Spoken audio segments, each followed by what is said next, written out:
I'm going to show you how to gel plate print onto a canvas.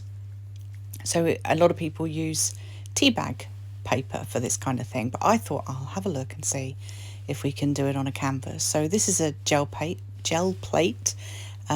It's like a little rubbery kind of texture.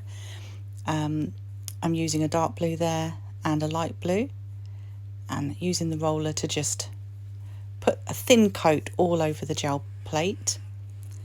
I need just a little bit more of the dark there.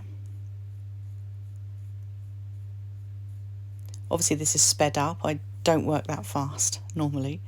So I've got some chains that you would use for like a plug, you know, in your sink or something. And I'm going to press down with some tissue so that I get that chain effect in that blue paint, and then I'm just going to dab off some of the excess paint as well, and then take the chains off.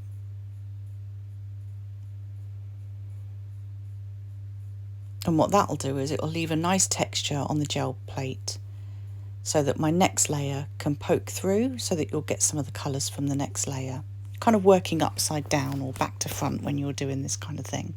So I'm just using a heat gun then to dry the paint, and that's pretty much dried already. So now I'm going to do gold and white, because I want the gold and the white to peek through those gaps that I've made.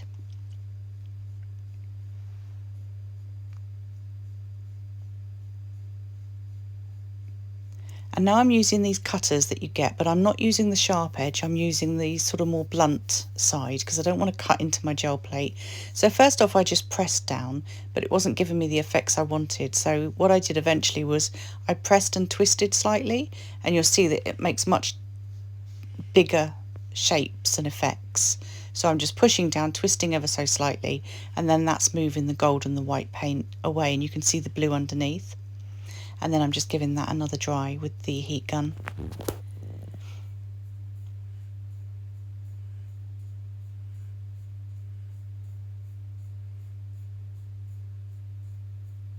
So that's dried now, and I'm going to use some yellow.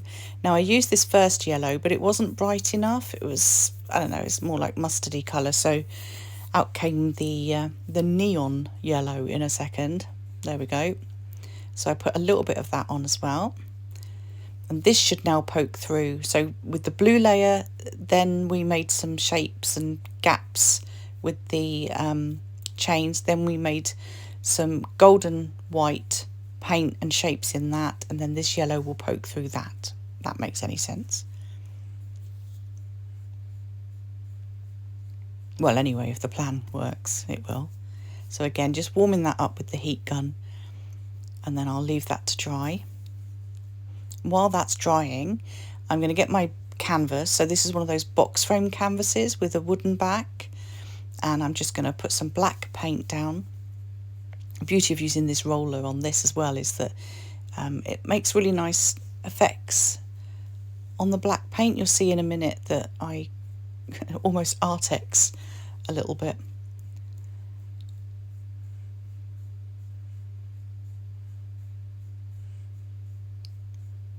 So that's all dry now. The canvas is dried, the gel plate is dried, and I'm going to put a black back in, and this is really just so it melds in with the black on the canvas. I didn't have quite enough on there, so I'll just put a little bit more. I don't want it too thick, so I'm not putting masses amount of paint on.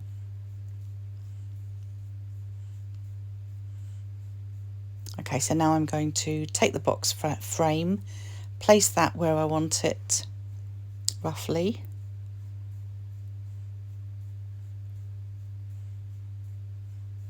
and then press it down while that paint is still wet. It's important that that layer is wet. So I'll just warm that up a little bit, and then I will leave that. And I've left that now overnight, and I think I may have left it just a little bit too long because it was a little bit of a struggle to get it off, but I did manage to pull it off. and then I tore it a little bit at the edges there. And I'm just really pushing it down because it's completely firm and set in the middle, but the edges are a little bit dry and they've risen a little bit. But there we go.